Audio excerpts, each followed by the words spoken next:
soy matemática y trabajo con Javier en Endesa. Como he explicado un poco, nos dedicamos a detectar anomalías y fraude en los contadores y bueno, pues he previsto que es un curso de R económica. Nuestro taller se llama Machine Learning con R, análisis y predicción del cáncer de mama. Y nuestros dos objetivos aquí, principalmente uno era pues, ver una aplicación real del Machine Learning y el segundo, y no menos importante, que se vea el potencial que tiene R. Os voy a explicar un poco el problema al que nos enfrentamos. Cuando una paciente se ve que tiene un tumor en el seno, lo primero es ver si es benigno o es maligno. Y para eso una de las pruebas que el médico radiólogo hace es la biopsia del seno con la aplicación de aguja fina. Esto lo que permite es tomar muestras y visualizar un poco el tumor. Entonces, para aplicar Machine Learning a este tipo de problemas, nos hemos bajado un dataset que lo encontramos en el repositorio de datos UCI y que recoge los dos resultados de 559 pacientes que eran sospechosas de tener cáncer de mama. Entonces, podemos bajar aquí.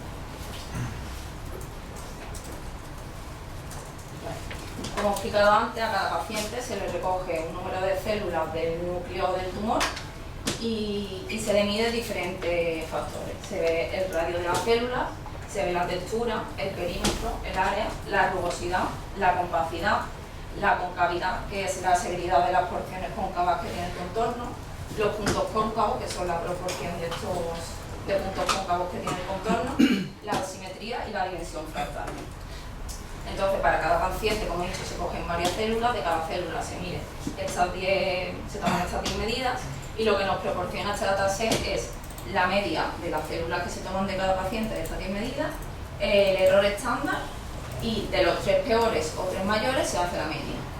Por tanto, además, cada paciente está identificado con un ID, nos da el resultado de la prueba, pues si es maligno o si es benigno, y nos dan estos 30 valores.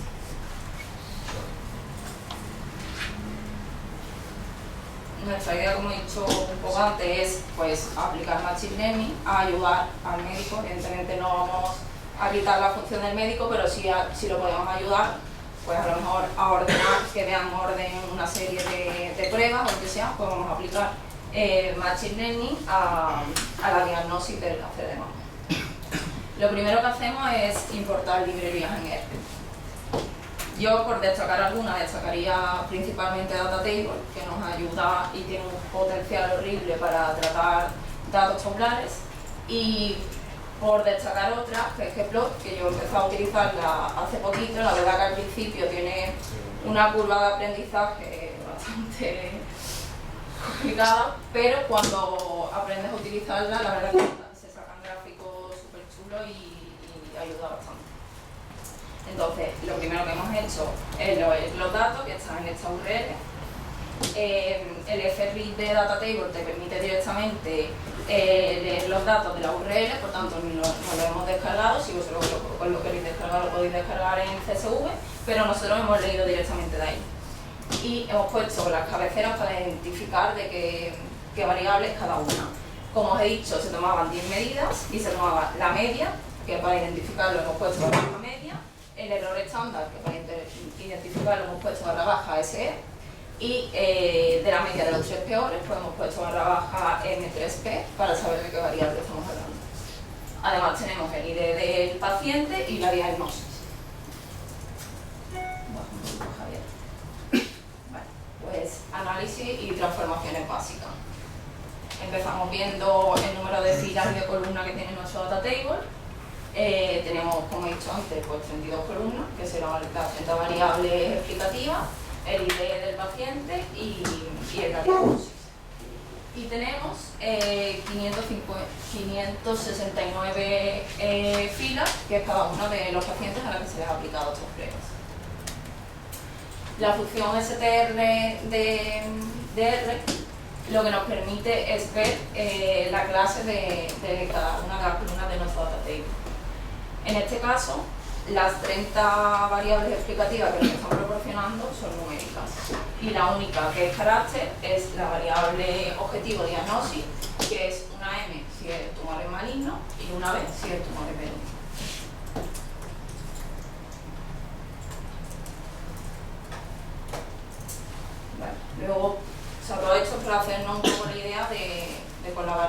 de partidas que contábamos y saber qué podíamos aplicar, qué modelo vamos a aplicar luego, pues entender un poco los datos. La función sumar IDR nos da de cada una de nuestras variables pues, características como el rango en el que se mueve, el mínimo y el máximo, el primer y el tercer cuartil, la mediana y la media. Entonces, pues si nos fijamos por ejemplo en el radio medio, vemos que se mueve entre 6,98 y 28,11, que tendría una mediana de 13,37 y una media de 14,12.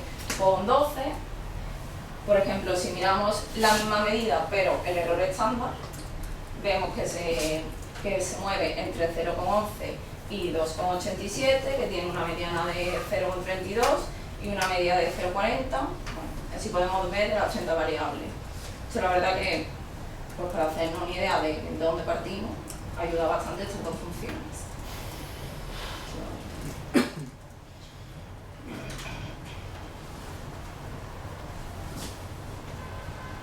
Vale, sí, aquí está, a partir de aquí, pues tenemos la media de las tres peores, como he explicado antes. En el caso del radio, que es la que estamos mirando, pues iría entre 7,93 y 36,04, con una mediana de 14,97 y una media de 16,27. Y así lo podemos mirar de las 10 mediciones que nos han aportado.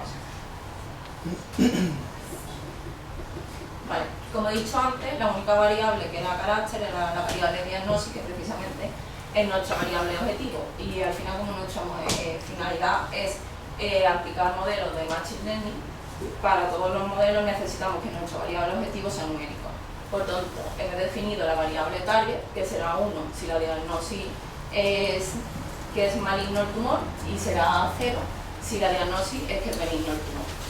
Una vez que tenemos definida esta variable, pues ya hemos borrado nuestra variable diagnosis porque no la utilizaremos a partir de ahora. Y una vez llegado a este punto, hemos dicho, vale, ¿cómo es nuestro problema? ¿Es balanceado? ¿Está más o menos de 0 y 1 igual? ¿O el problema está desbalanceado?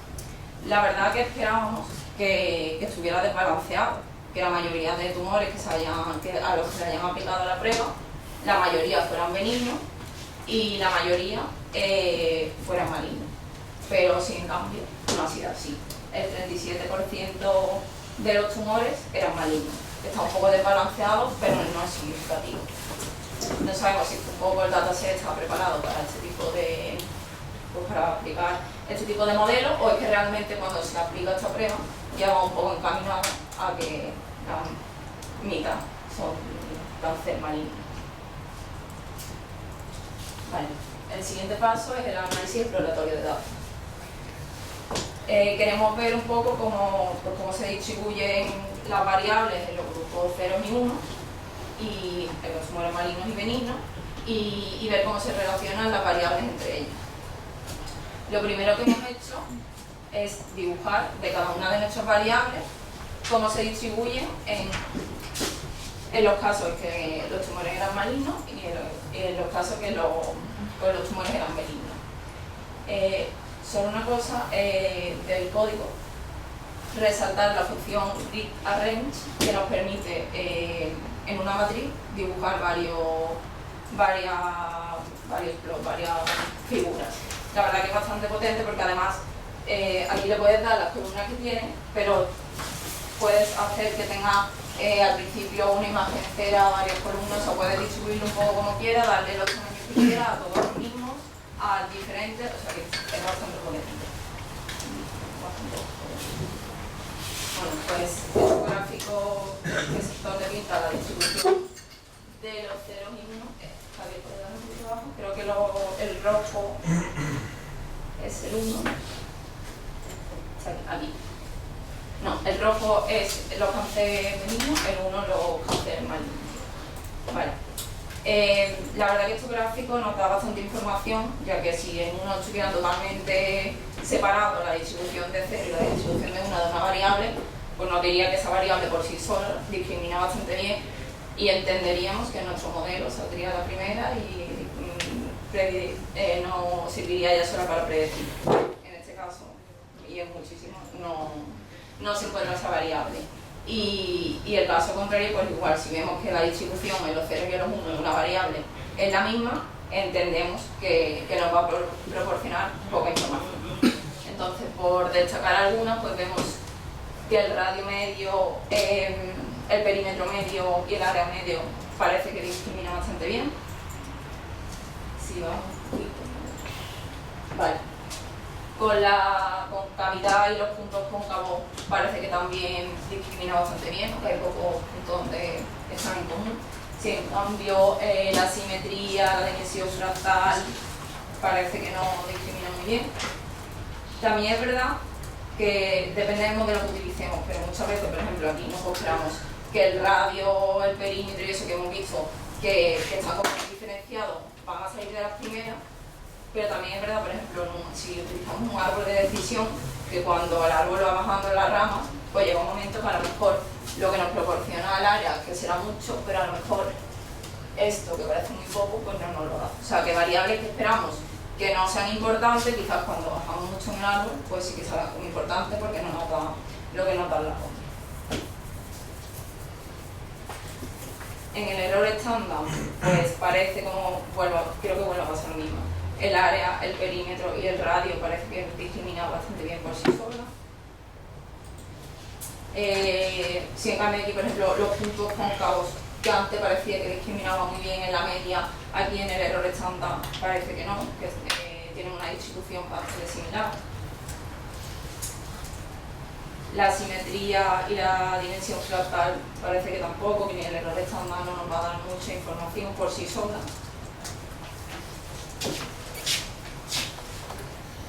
La media de los tres peores, parece claro que el área, el perímetro y el radio son tres variables que las tres medidas discriminan bastante bien por sí sola. La rugosidad parece que por sí sola aporta poca información. La dimensión fractal y la simetría vuelve a pasar igual que pasaba con el error estándar de la media.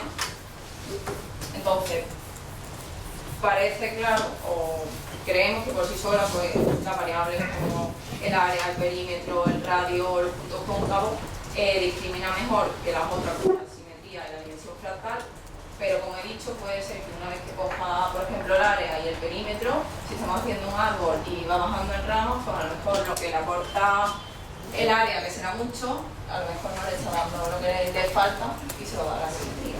Eso luego cuando apliquemos los modelos, las variables importantes que nos salgan, pues quizás nos llevamos sorpresa. Vale, una vez que ya nos hemos hecho un poco la idea de cómo discriminan las variables por sí solas para ver si un tumor es benigno o maligno, hemos dicho, vale, vamos a ver cómo se relacionan las variables entre ellas. Entonces, lo primero, aquí hemos comparado en los tres grupos, la media en el error estándar y en la media de los tres peores casos, todas las variables con todo. Vale. Pues por ejemplo aquí parece que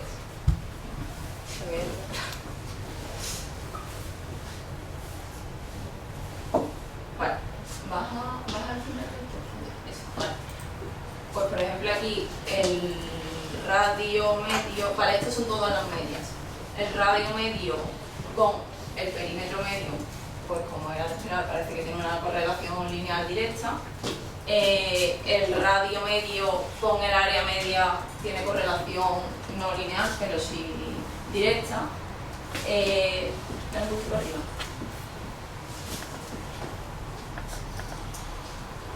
Vale. Parece que la compacidad con la concavidad media también tiene una correlación lineal directa, aunque no tanto como el perímetro y el radio, pero sí que parece tener.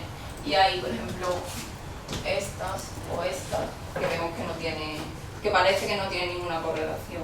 Y a simple vista, estas son todas las medias, parece que inversa, no hay ninguna correlación inversa.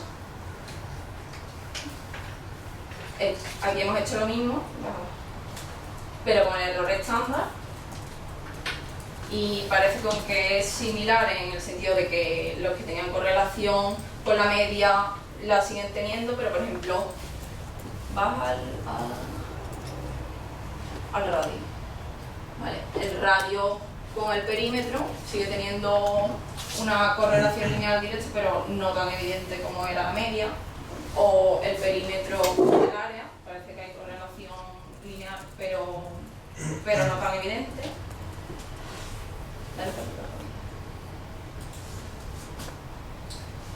Y aquí en los puntos cóncavos con la concavidad, pues va a pasar lo mismo. O sea, parece que aquí las medias correladas directamente siguen estándolo, aunque no es tan significativo, y por aquí pues parece las que no estaban correladas en la media, parece que tampoco lo estaban en el error estándar.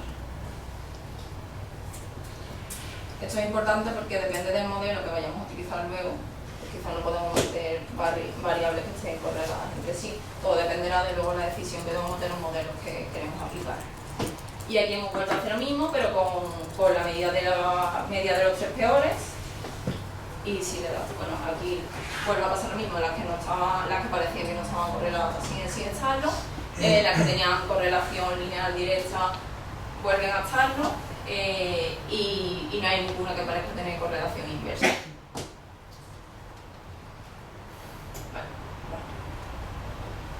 Vale. Por último, como he dicho, hemos visto a simple vista cómo se distribuyen pintando una variable en el eje de la X y otra en el eje de la Y, pero vamos a utilizar la matriz de correlación y así tenemos claro cuáles son las que tienen una correlación lineal directa, inversa, las que están correladas significativamente, las que no. Y si baja un poco, pues parece que lo que habíamos observado arriba es lo que es, y es que el área, el perímetro y el radio entre ellas, tanto media como la media de los tres peores, están totalmente correladas. Las que son azules muy oscuras es que tienen una correlación directa, y si baja la roja muy oscura serían las que tienen una correlación inversa, que en este caso, como veíamos arriba, que parecía que no había ninguna que se correlaba inversamente, no la hay. Entonces, y aquí por ejemplo hay cuadritos que son la concavidad y la compacidad, que ya habíamos visto arriba, que también estaban correladas directamente, no como el área, el perímetro y el radio, como es lógico, pero también tienen una correlación directa. Vale, pues luego hemos pasado a la ingeniería de variables. La verdad que en muchos problemas esta parte se lleva la gran mayoría del tiempo. De hecho, por ejemplo, nosotros que trabajamos con fraude, la ingeniería de variables se lleva el 80% del tiempo. Vale. Es verdad que este problema parece pues, que es un dataset que está un poco preparado, entonces no nos ha llevado tanto tiempo. Porque, primero, todas las variables eran numéricas, no teníamos ninguna categórica. Ahí nos ha ahorrado bastante trabajo de decir, venga, ¿qué modelo vamos a utilizar? Si vamos a utilizar una regresión o una red neuronal, ¿qué hacemos con las variables categóricas? Pues vamos a hacer encoding. Si vamos a utilizar árboles, pues quizás un label encoding de transformar todas nuestras variables categóricas a números, ya sea a frecuencia o a proporción de las veces que se repiten. En este caso no hemos tenido que hacerlo con ninguna variable, porque como digo, todas eran numéricas. ¿Qué más? Vale, hemos decidido que no íbamos a utilizar regresión, por tanto nos da igual la correlación. Nos hemos decantado por árboles, luego lo explicará Javier. Nos hemos decantado por árboles y por redes neuronales, por tanto la correlación entre las variables nos da igual. Entonces lo primero que hemos tenido que hacer, bueno, voy a explicar primero esto. Como he dicho, vamos a utilizar redes neuronales y árboles, por tanto para las redes neuronales teníamos que normalizar nuestras variables. Para los árboles de decisión no era necesario normalizarlo, pero como lo necesitamos para las redes neuronales, pues lo hemos hecho con la función scale, y la utilizamos tanto para los árboles como para las redes neuronales, porque aunque los árboles no lo necesiten, no pasa nada porque le damos la variable normalizada.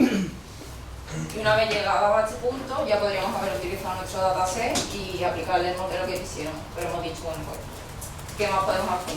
Entonces nos parecía interesante, a las 30 variables que nos daban, pues con esos datos, inventar nuevas variables. Hemos probado dos cosas. Esto ha sido un poco lo que a nosotros se nos ha ocurrido, que nos parecía lógico, que podía tener sentido, pero sin embargo, una que hemos utilizado nos ha dado buenos resultados en los modelos y otra no. Os explico las dos. La que sí ha dado buenos resultados, que luego lo veremos en los modelos que va a aplicar Javier, es el ratio entre la media de los 3 peores valores, la media entre la media de los 3 peores valores de las 10 medidas que nos proporcionaban. Esta nos ha dado muy buenos resultados, entraba en las variables importantes. Luego pensamos que una que parecía que podía tener bastante sentido es si hacemos de la media de los 3 peores valores de las 10 mediciones que nos dan, la media de los casos que los tumores son malignos y comparamos cada individuo con esta media de los malignos, cómo se diferencia mi valor de la media de los malignos. Esto que nos parecía súper lógico, luego cuando hemos aplicado los modelos no nos ha salido importante ni... Entonces, como no nos ha salido importante, pues os lo digo para que lo sepáis que lo hemos probado, pero no lo hemos metido. Y una vez que he llegado a este punto, pues ya tenemos nuestro dataset para aplicarle los modelos que queramos. Ya os dejo por Javier, pues vamos a aplicar los modelos no aplicados.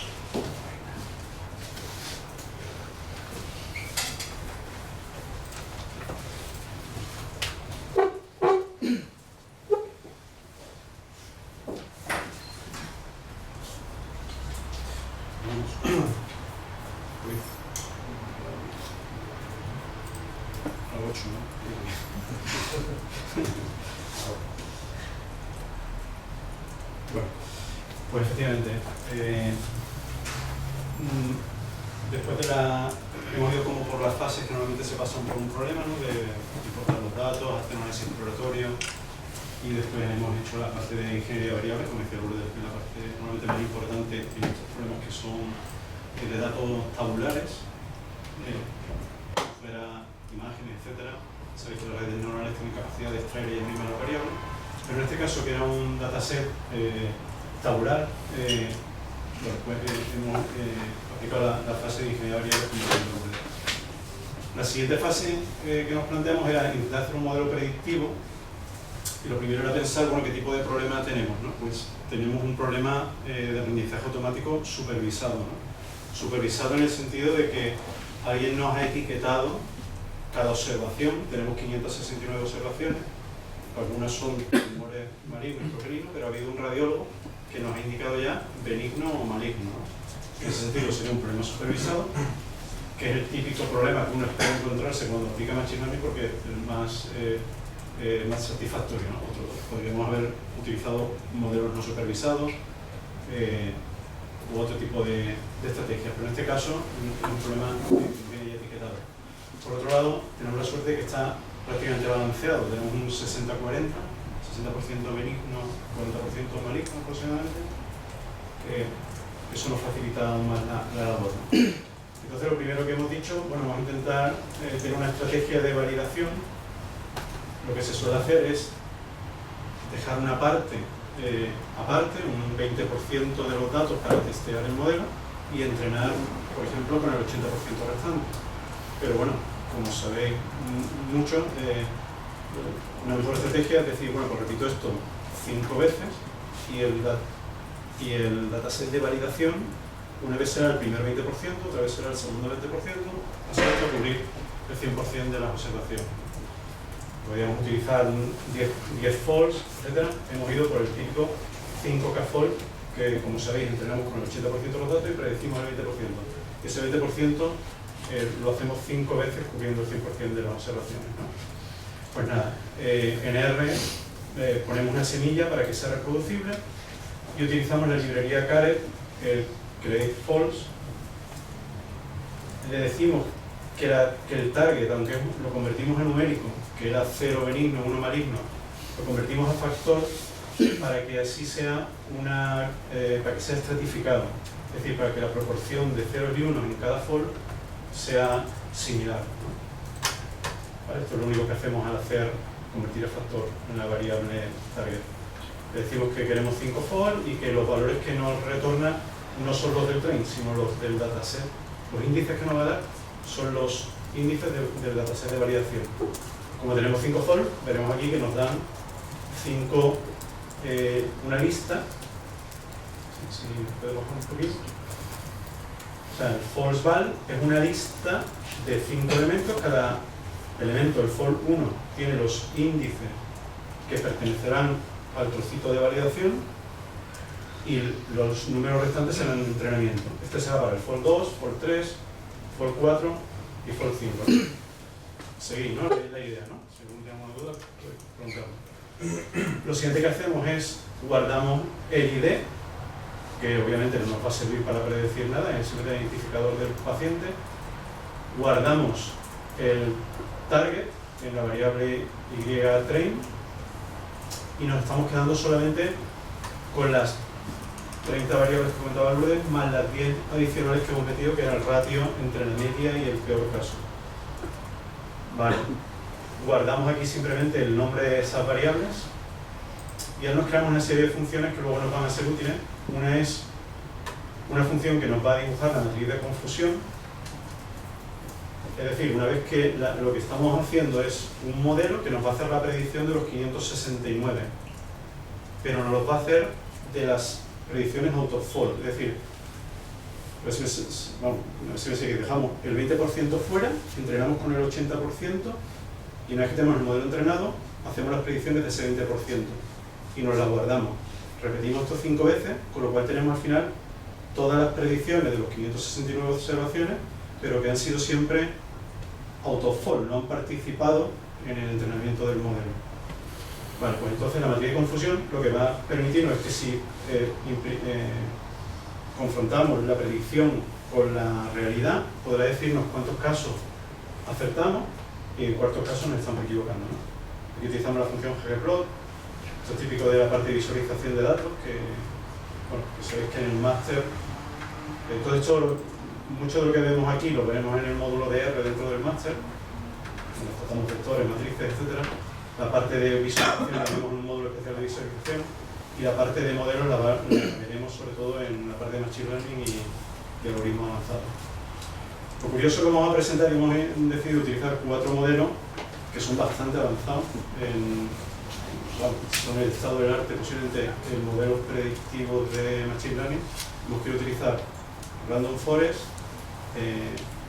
XGBoost y la IGBM, que son 2 modelos predictivos de árbol de decisión con gradient boosting. Y por último, nos hemos atrevido a utilizar también redes neuronales que se puede con R para que veáis que tenéis el código ahí disponible. O sea, últimamente Python se está distanciando de R porque desde que el Deep Learning con TensorFlow que empezó a destacar, pero se ha quedado un poquito atrás, pero ya han implementado un wrapper, la verdad que es un wrapper sobre Python, pero que te permite utilizar sin ningún problema en R las redes neuronales exactamente igual que si estás trabajando en Python. Pues si quieres bajar un poquito, nos hacemos otra función que nos va a permitir medir, o sea, cuando tú tienes unas predicciones, hemos dicho es un modelo de clasificación binaria. Cuando los modelos te van a dar una predicción de cada observación, depende del modelo, tendremos que buscar, depende de lo que queramos, tendremos que buscar cuál es el punto de corte adecuado. No siempre te van a dar una probabilidad donde digas por encima de 0,5 es maligno, por debajo de 0,5 es benigno, sino que tendremos que buscar el punto de corte que más nos interese. ¿Qué nos interesa? Potenciar el recall, la sensibilidad, la especificidad, ahora lo veremos. Entonces nos creamos una función que nos va a representar gráficamente la sensibilidad, la especificidad, el score F1 y el error, que sería como la inversa de la accuracy. Vale. Aquí tenéis una función muy sencilla hecha en R. Sí que nos gusta mucho utilizar data table, como dice Lourdes, porque tiene un potencial enorme. No solo es infinitamente rápido, está hecho en C por debajo, sino que ahora también hay un proyecto que lo está haciendo en Python, por lo cual si dominas bien data table, posiblemente podrás utilizarlo tanto en R como en Python y no tendrás que aprender por los pandas y por otro lado tidyverse, por ejemplo, en R. Porque data table, aparte de ser mucho más rápido que tidyverse, te va a permitir trabajar en tanto R como en Python. Un poquito.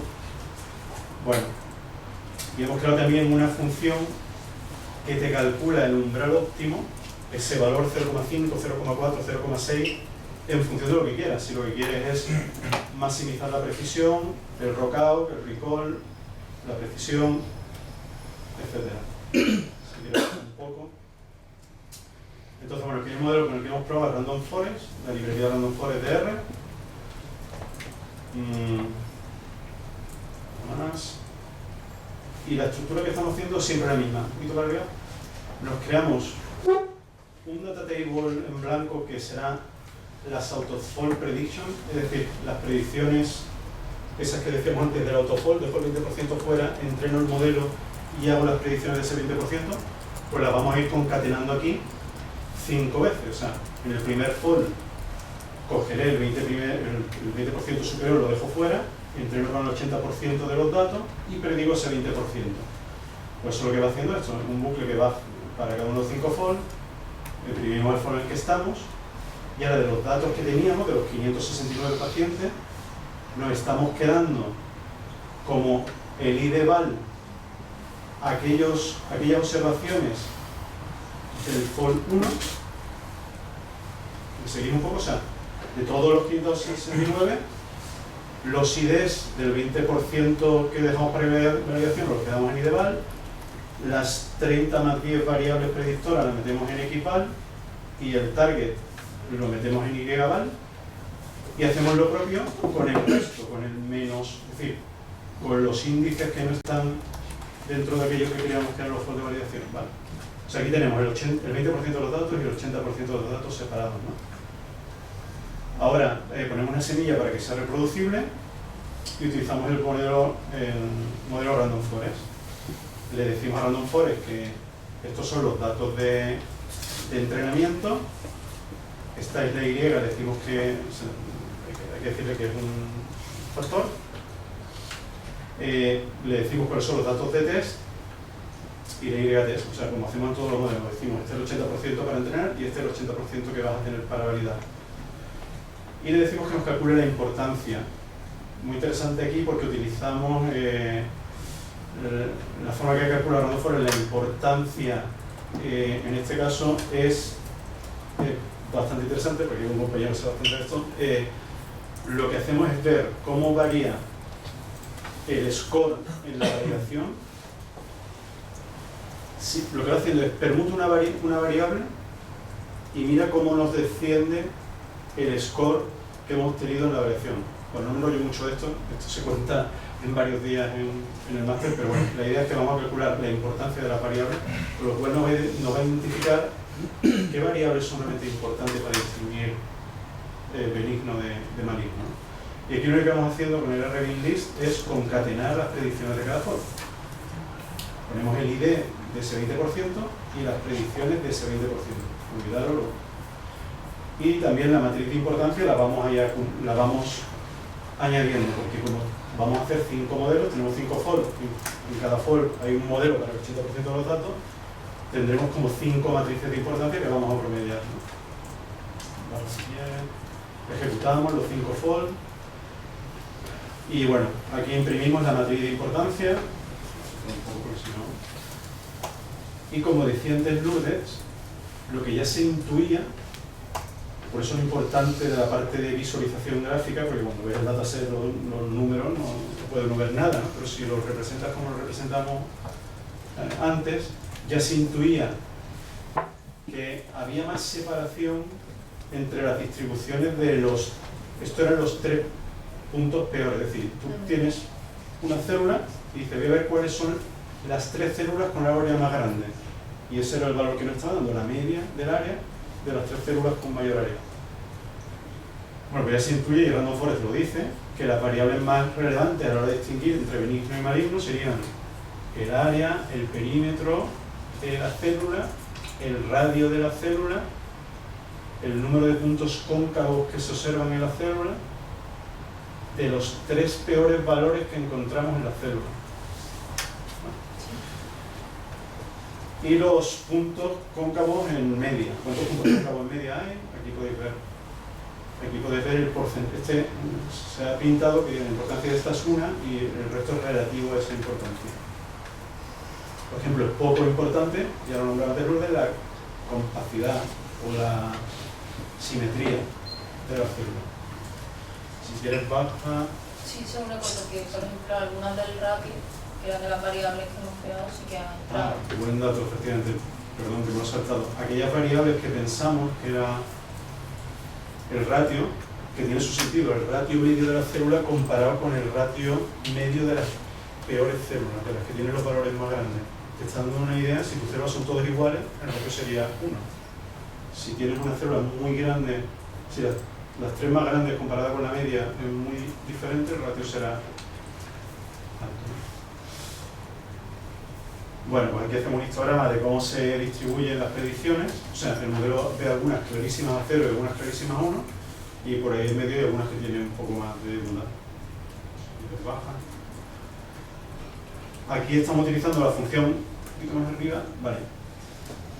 Aquí, ¿qué estamos haciendo? Decimos entre la...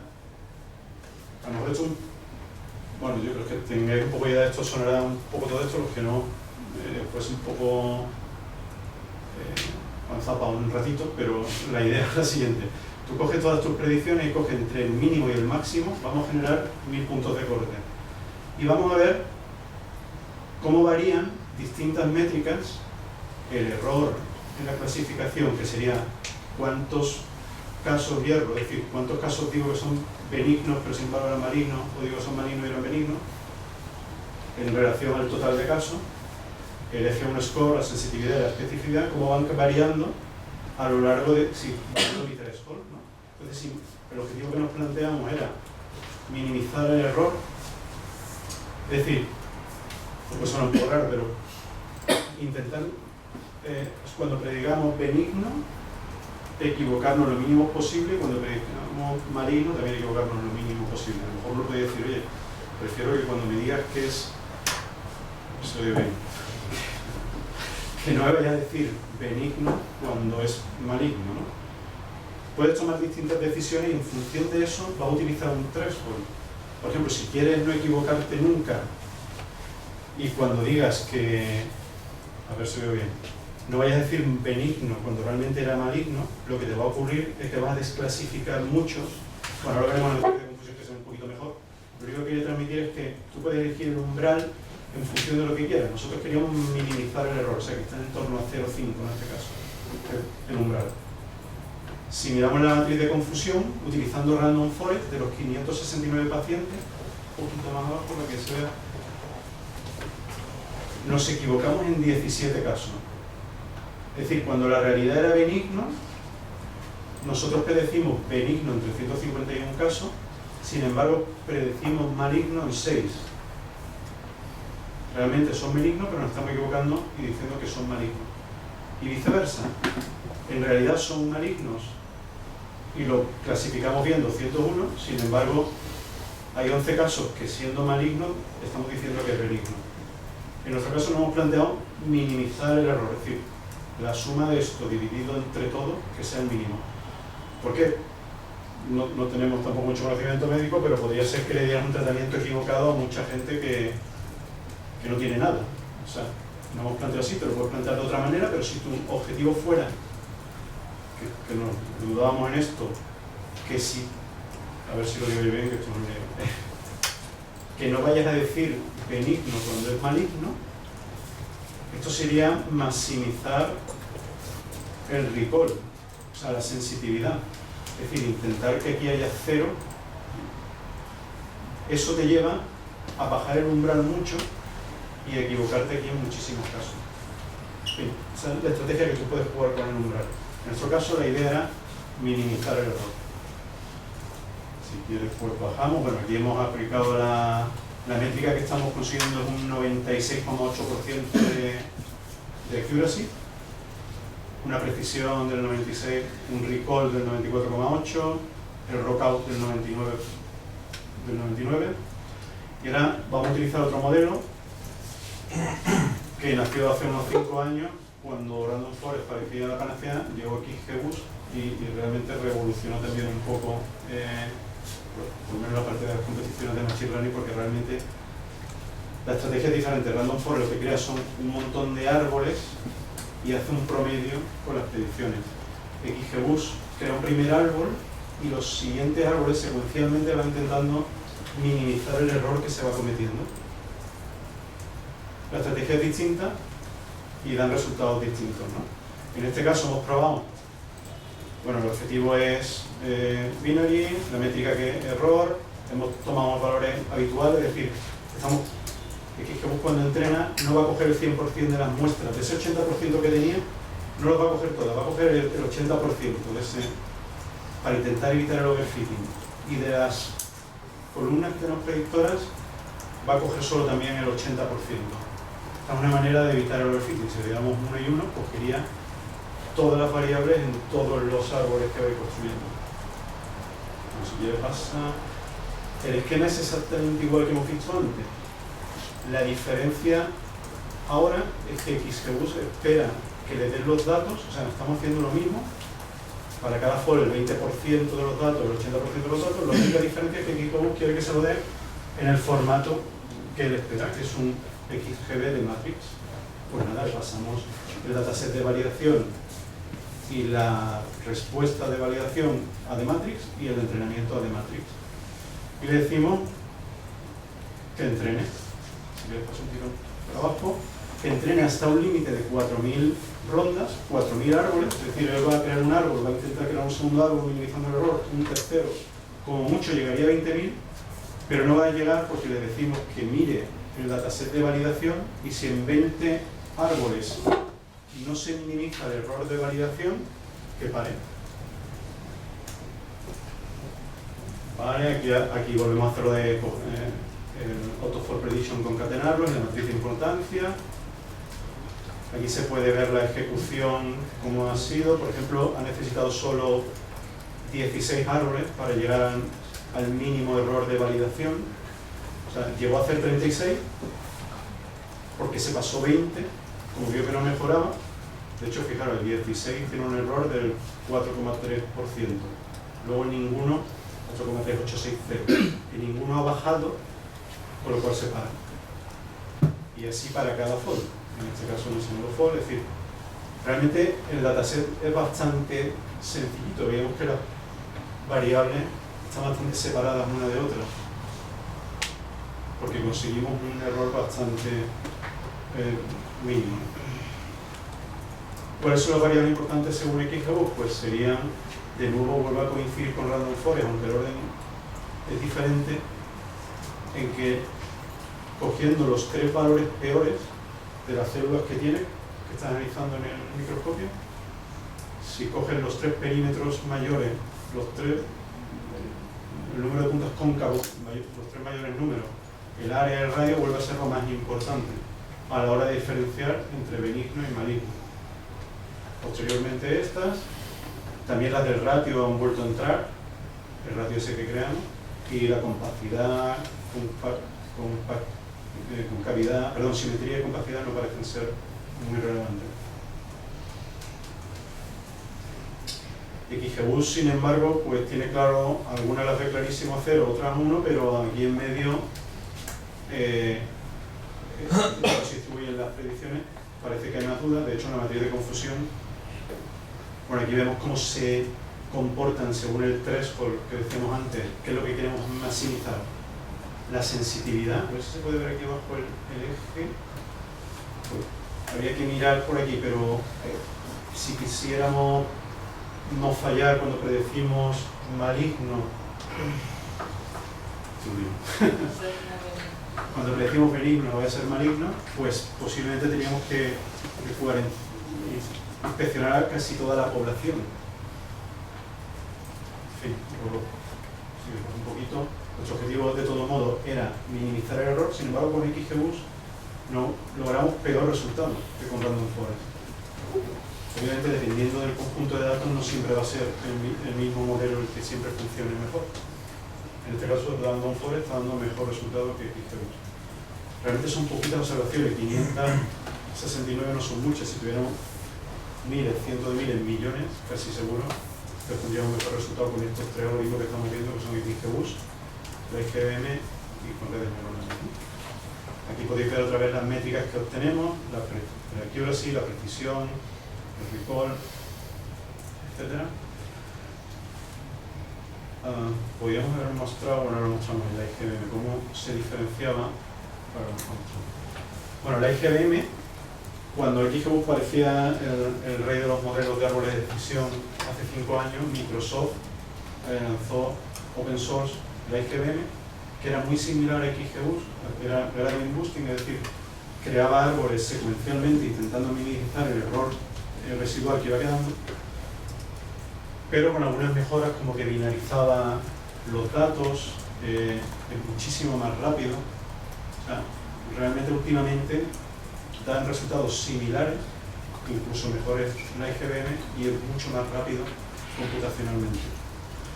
Entonces, si miramos, hemos vuelto a hacer lo mismo, hacemos los mismos fold, tomamos unos parámetros. Bueno, la diferencia entre XGBoost y la XGBM es que XGBoost tú le limitas la profundidad, el número de niveles de profundidad, y aquí porque crece, o sea, va creciendo en niveles, y la XGBM digamos que crece a nivel de hojas. Le limitas el número de hojas para evitar overfitting, porque se pone el número de hojas sería el número de nodos finales que quedan. Bueno, si quiere adelante, aquí volvemos a utilizar un 80% de las columnas y un 80% de la fila.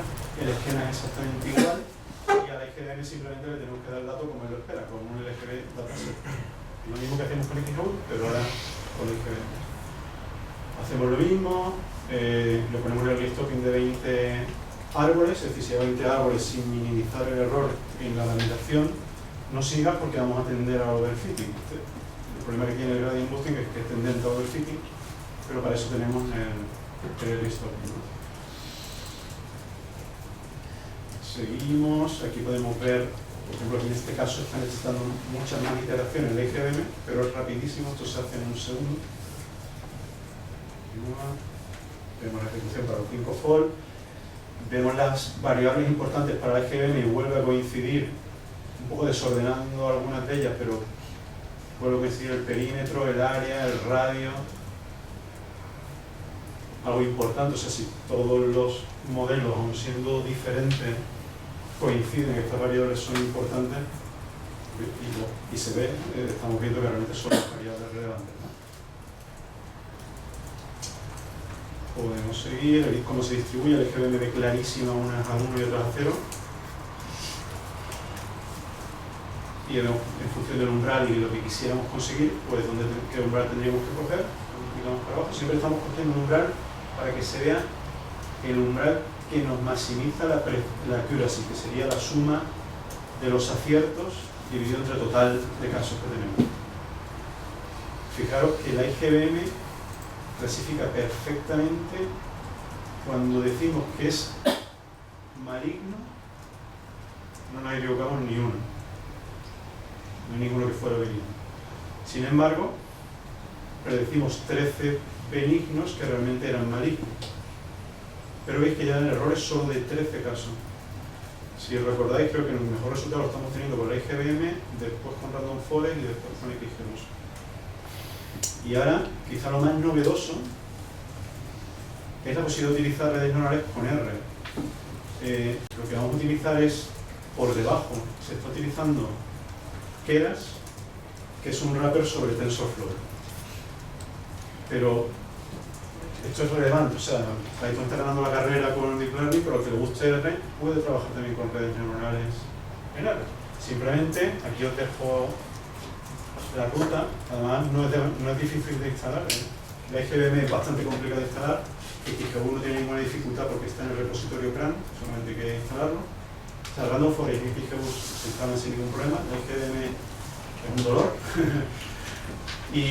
y Keras es sencillo, simplemente tienes que te vas a esta web y hay un par de instrucciones a realizar. Pero bueno, el esquema es idéntico antes, o sea, volvemos a guardar las predicciones a otro fold, volvemos a hacer 5 fold, volvemos... Bueno, solo hay una pequeña diferencia. Los datos que estamos tirando son los datos normalizados, que Rudder normalizó, porque la red neuronal y los modelos lineales, a diferencia de los árboles de decisión, sí que tienen que tener las variables predictoras normalizadas.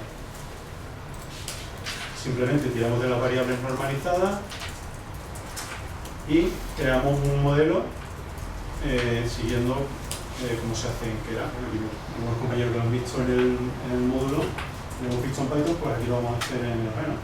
Sería crear un modelo secuencial y ahora le añadimos las distintas capas. En este caso no hemos probado demasiado, probemos con 2 capas y luego hemos probado con 3.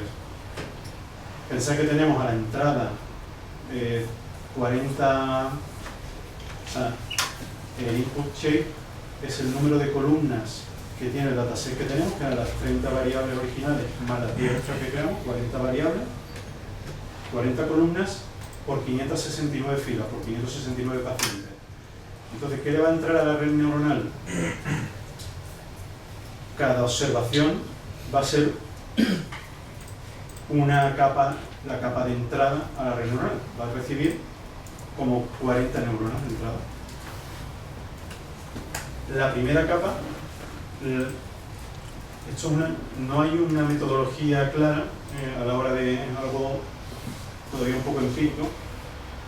Entonces hemos utilizado valores bastante habituales, ¿no? Hemos creado una primera capa de 64 neuronas, una segunda capa de 32 neuronas, otra de 16 y la última es una única neurona de salida que tiene una función de activación sigmoidal que al final, como un problema de clasificación, la función sigmoidal nos va a dar un valor entre 0 y 1, indicando la probabilidad de que sea de la clase 1, que la clase 1 era maligna.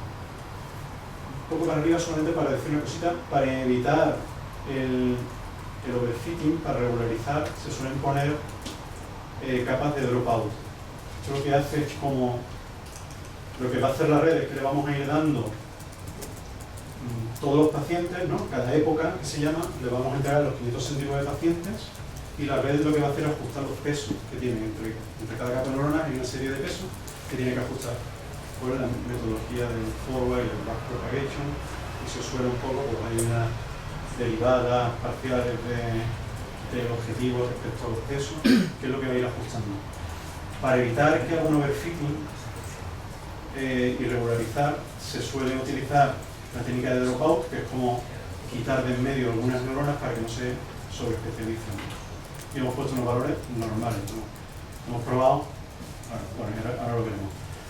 Le decimos que compila el modelo, se utiliza como un caso de clasificación binaria, que es binary cross entropy, que el optimizador que utilices sea ADA, hay distintos optimizadores, que la métrica que queremos ir visualizando cuando esté entrenando es la accuracy, que es lo que hemos dicho antes, los casos correctos frente al total. Y de nuevo, igual que hemos hecho antes, ahora la red neuronal hay que dárselo en el formato que espera. Aquí es que buscar un formato, le escribirme otro, la red neuronal necesita que esté en un formato de tensor, digamos, ¿no? Lo he llamado array, hemos llamado array, que es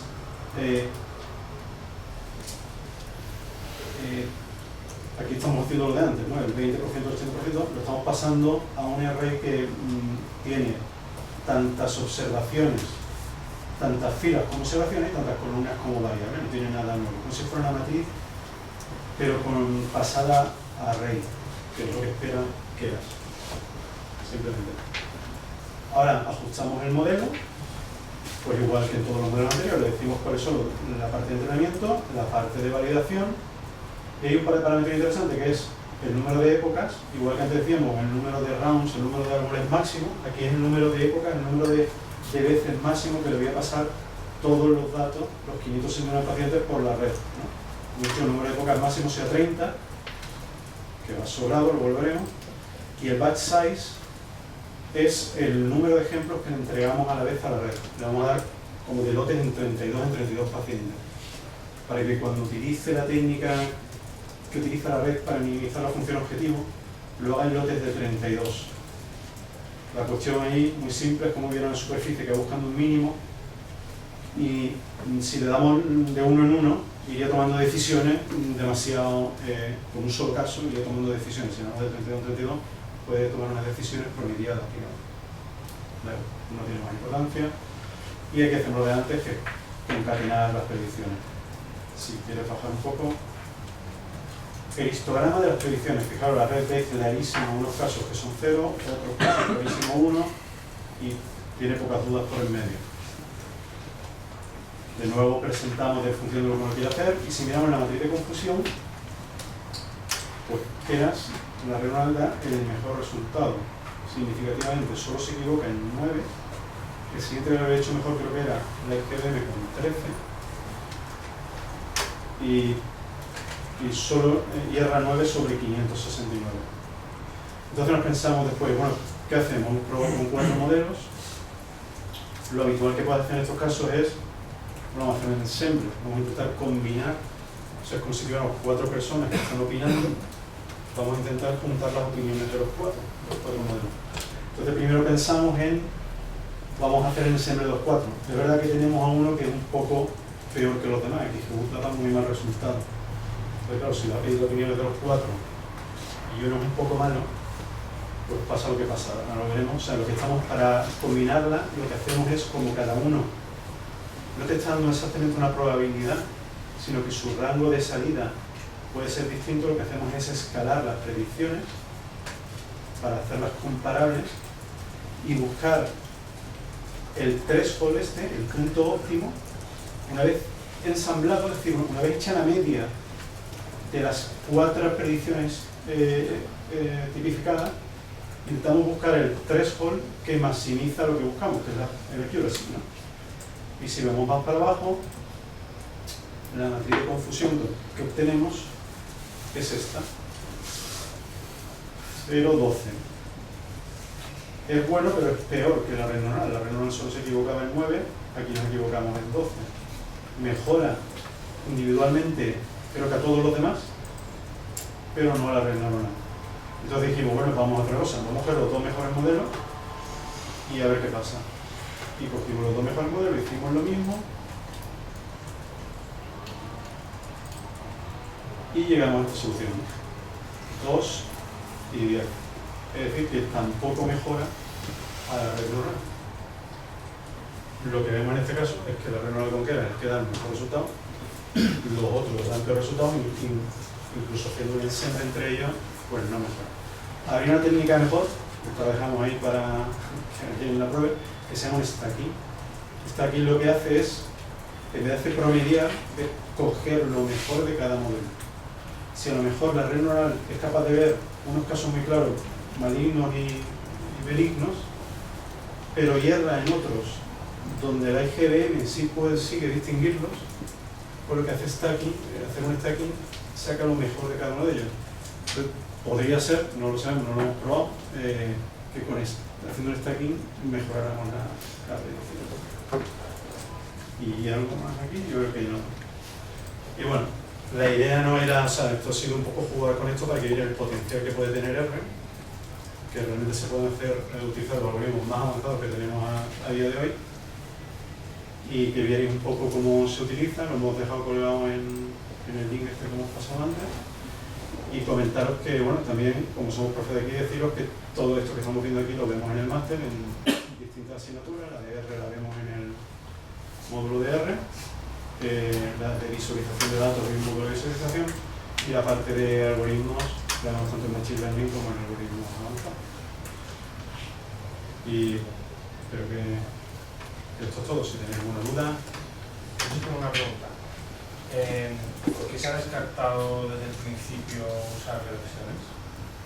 ¿Ha sido alguna base o no?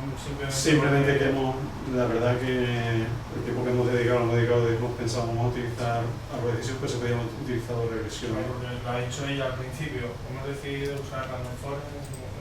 Más que nada porque queremos enseñar algoritmos potentes que, que normalmente no se utilizan. Que no significa que sean los que mejores resultados. Igual, es una regresión y te da mejor. Hombre, normalmente la regresión no va a dar mejor resultado con una decisión, normalmente, pero habría que haberlo probado. Porque, por ejemplo, Natural Problema nos da mejor resultado equipos que Random Forest, y aquí da mejor, eso que depende del problema. Pero no ha sido por nada de principio que sino por decir. Por hacer un poquito más atractivo, intento poner tecnología punta con R, que sorprende porque en R no es habitual ver redes neuronales, por ejemplo. No, súper interesante, muchas gracias. 2 preguntas. La topología de la red, 64, 32, eso... Es, como tú dices, a madero. Es decir, no, el ARP igual que en los datos estructurados, el arte está en la ingeniería variable que comentaba Lourdes, ¿no? En el caso de la red neuronal, el arte está en la arquitectura de la red. Añadir redes para... Esta es una red muy simple, que es una red fully connected con un clasificador. La típica de Picalampi, ¿no? Exactamente. Es Pero, que me llama la atención que cuando he visto la topología, de hecho, hemos hecho pruebas así como sale, y que haya sacado muchos mejores resultados que XGBoost, eso llama la atención. es la típica topología que se utilizaría con estos datos, igual que cuando estamos utilizando XGBoost y Random Forest, pues poníamos los valores típicos en el 3%, esta red es la normal para hacer un clasificador. Luego la otra pregunta es, yo entiendo perfectamente que el 80% lo llevéis al final en estas cosas en la parte de ingeniería de variables o feature engineering. Entonces, está mirando el dataset. Las métricas, o sea, los valores de media de los tres peores ya venían en el dataset. Vosotros habéis añadido algunos más, ¿no? Lo entendí bien, ¿no? Pero la media de las tres peores no deja de ser algo también un poco, bueno, pues queremos, o sea, que cuando vienen en el dataset, pero podría ocurrir que a lo mejor la media de las 5 peores incluso diera mejor resultado. Entonces, en la ingeniería de variables, no sé si os ha dado por pensar, oye, pues voy a probar no solo la media de las 3 peores, sino la media de las 5 peores, me lo estoy inventando, sobre la marcha, y obviamente puede cambiar el resultado también. Pero es que no tenemos los valores de todas las células. O sea, como dices, la medida de los 3 peores ya te viene dado. Porque venían en el dataset y Claro, no tenían claro. no tenían el dataset extendido No, para hacer un poco no. más de ingeniería sobre esos valores. Este es un dataset muy famoso que salió en Wisconsin, en no sé qué hospital, que tiene ya como 20 años por lo menos, y esos son los datos, las 30 variables, esas son las 30 variables que calcularon los radiólogos. Luego ha habido muchísimos papers sobre este dataset y nosotros hemos cogido eso, no teníamos, como dice Lourdes, las células individualizadas. De hecho, si hubiéramos tenido las células cada una, hubiéramos podido sacar muchas más cosas. Que ya te daban esos 3 valores, si hubiéramos sacado de vía científica, de la media de las 5, de las 3. Claro, yo no conozco el dominio, pero 3 pueden ser 5 o 7 y a lo mejor se te dan mejor resultado aquí. Hombre, y a día de hoy se puede hacer cosas muy chulas. Simplemente coger la foto esa que hace en el microscopio y meterla en una red neural convolucional y que ella misma te extraiga la variable. Aquí he habido unos doctores que hace 30 años pensaron que estos eran los valores interesantes, pero si tú le das miles de imágenes a la red neural convolucional, ella te va a crear esas variables que no sabemos cuáles son.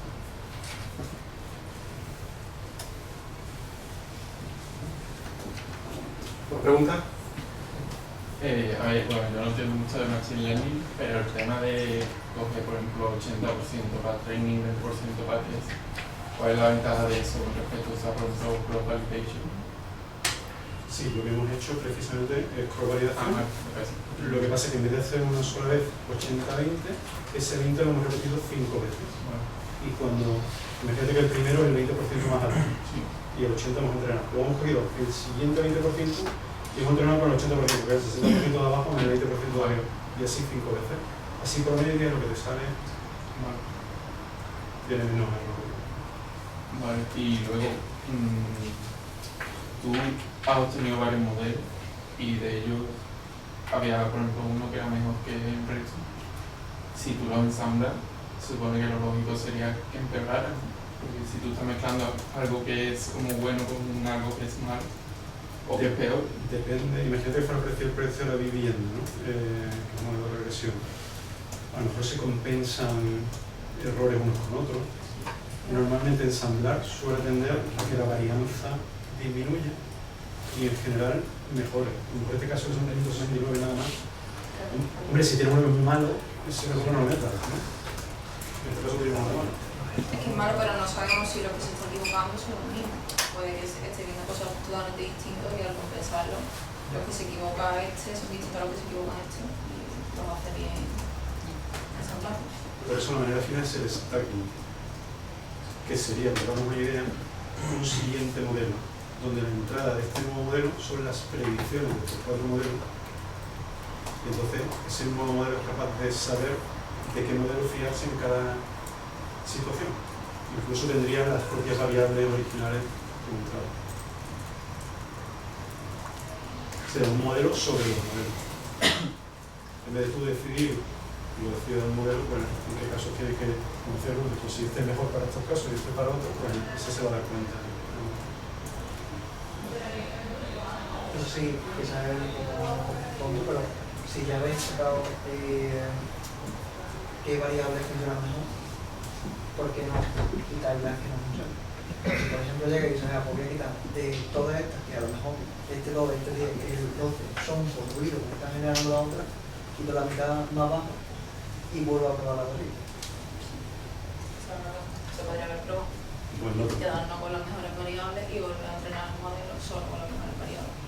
no lo hemos hecho por falta de tiempo, pero efectivamente lo que sería eso, porque son las mejores, porque las otras te pueden meter ruido, las que ya no hacen nada. Porque por ejemplo, si las tres primeras como son variables numéricas, o sea, realmente podéis inventar nuevas, sabiendo ya que van bien, y por ejemplo decir, pues voy a multiplicar simplemente las 4 primeras, voy a sacar las permutaciones y quiero que estas retroalimenten a la otra en la misma capa, realmente. Toda razón. De todas formas, no todas aportamos. Hay algunas que ni salían, esas no aportan nada, pero todas las que aportan, si queremos ir a la precisión máxima, es forma de utilizarlas. Pero es verdad que generalizarían mejor porque tienen menos variables. Y luego combinándolas como tú probas. Hemos hecho un ejemplo. Sí, y luego la ingeniería de variables solo hemos probado las dos preguntas, pues podría haber probado muchísimas cosas. Y tampoco hemos enseñado que lo teníamos, pero vamos, da igual, para cada modelo, cómo era sin la ingeniería de variables que hemos metido nosotros y se veía que en todos los casos mejor hacer simplemente el ratio entre la media y los tres tercios.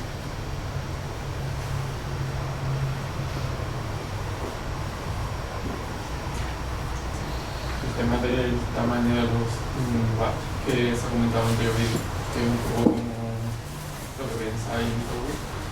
¿Hay alguna forma de intuir El tamaño de los batch también es un valor empírico que suele ser una potencia de 2, 32, 64, como he hecho, 256, y le sido como eran 569 pacientes, pues no tenía sentido me coger 512 y 64, pero así de... eso suena un poco raro, un poco empírico, pero es que es así, es un poco prueba y error, con un poco de lógica, tú sabes más o menos, porque el paquete de 3 y uno va a estar haciendo así, un paquetito de 32, tenía sentido.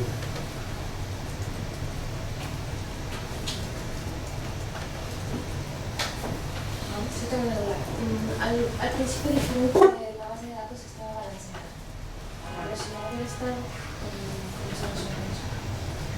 Pues hay varias, o sea, puedes crear más uno o quitarte cero, depende del problema al que te enfrentes. Pero desde luego, o sea, tienes poquísimas observaciones. claro, aquí tienes muy pocas, pero tienes que hacer algo por intentar que esté balanceado, porque si no va a aprender muy bien de la clase cero y la 1 no te la va a predecir. O sea, por ejemplo, podrías crear, hacer algo como nuevos, como unos tú basándote en los unos que ya tienes. Por ejemplo, si Aquí tienes muy poco. fueran imágenes, lo que dijimos antes, que era una red neuronal, pues puedes girar la imagen. Tiene las mismas células pero giradas, porque eso es otra función diferente. Pues eso sería aumentación de datos, o reducir, utilizar La clase. utilizar bloqueo para algunas métricas que permiten trabajar con otros bloqueados. Eso sí es verdad que si quisieras predecir, por ejemplo, los malignos bien y tienen menos uno, puedes darle la métrica que te quiere decir. Quiero que lo que me prediga bien es esto y lo otro no me importa. Y ahí siempre que el modelo está buscando cómo hacer esto bien. Pues habría que hacer algo para hacerlo. Pero por suerte no es todo matemático, sino que hay cosas que tienes que probar, prueba y error, si no estamos ya fulminados, en el momento que esto sea una regla. Bueno, ya hay mecanismos que automatizan. Ya está el auto, sí, el Google Automedia, que poco no va a jubilar. Pero bueno, todavía hay mucho margen, creo. Pero quizá este no sea el mejor caso de dataset para balancear una base de datos, ¿no? Porque son casos, o sea, es delicado. Quizá el balance lo aplicaría en otro tipo de ediciones, creo yo, bajo mi punto de vista. Bueno, si fueran imágenes no había ningún problema en lo que te digo, en hacer un flip de la imagen, son las mismas células, pero ya tienes otra visión, girarla, depende de... Pero no te puedes inventar Un positivo, ¿no? Pero puedes quitar unos células o unos negativos. Si está, por ejemplo, si hay más número de malignos, el que aprende mejor ¿Es el marino o es el otro? Sí, más casos de marino. Aprende más el marino. Claro, va a aprender más de lo que más le están dando si lo dejan así. Claro, porque tú ves claro que es un gato, no tienes claro que es un gato, un perro se pone en imagen, ¿no? Porque aquí no digamos un poco. Tienes que tender a balancearlo para que, si no, para que la clase más representada de la otra.